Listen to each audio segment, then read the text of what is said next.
Harry Broadman is a former American international trade negotiator who also served as a White House economic advisor to President George Bush Sr.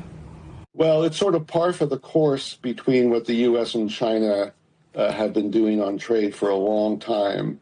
What's striking to me is they've ended this session on a handshake, which is unprecedented for Chinese and U.S. relations, and it certainly, leaves aside the fact that they're both members of the WTO, and there are systematic ways of, conjuring up agreements. This is not a serious agreement from my standpoint. Maybe there's more that meets the eye, but at this juncture, I don't see it. The mood music seems relatively positive. Some of us, of course, might remember, including you, the pattern that emerged during previous US-China trade talks back in 2018, 2019, when seemingly constructive in-person meetings like this then seemed to take a step back when the negotiating teams returned to their capitals. I mean, that's the danger here, isn't it? Yeah, and that's not unique to U.S. and China, but yes, I think the mood music always sounds really good, but then once they actually read the text, if there is a text beyond the handshake, then all of a sudden the music, turns to a different tune, and maybe it even goes silent. Who knows? But we don't have a lot to judge, I think, from what we've been told by either side at this point.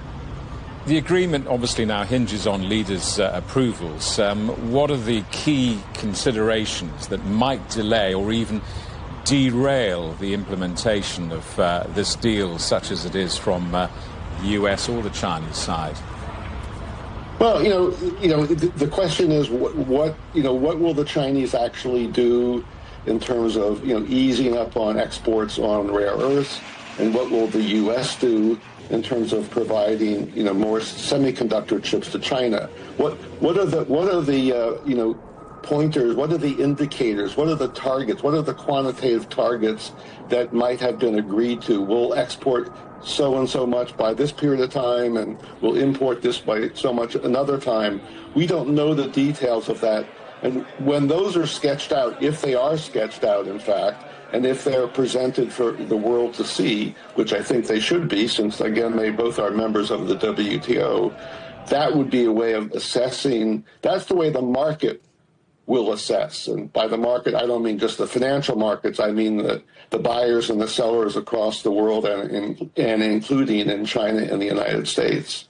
You have a long career in this field. You've witnessed various eras of US-China relations, from your time in the Bush administration to today.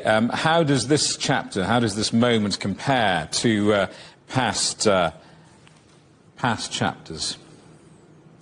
Well, the world has changed a lot. I mean, since I was negotiating trade deals in the Bush administration and the Clinton administration, China was not yet a member of the WTO. But putting that aside, these kinds of deals between any countries that are done by certain leaders and then, have to go back to their capitals and report to their heads of state, a lot can happen, and a lot, I'm sure, will happen between what was closed, when they both departed from London, and what they actually tell their bosses. And, on our side, on the U.S. side, you can be sure that Mr. Trump will probably try to rejigger the deal, as is his wont.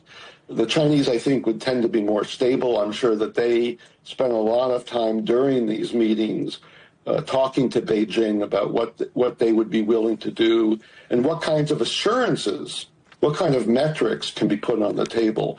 Whether they've gotten that far in this conversation, none of us knows, because there's nothing that's been written down that at least we've seen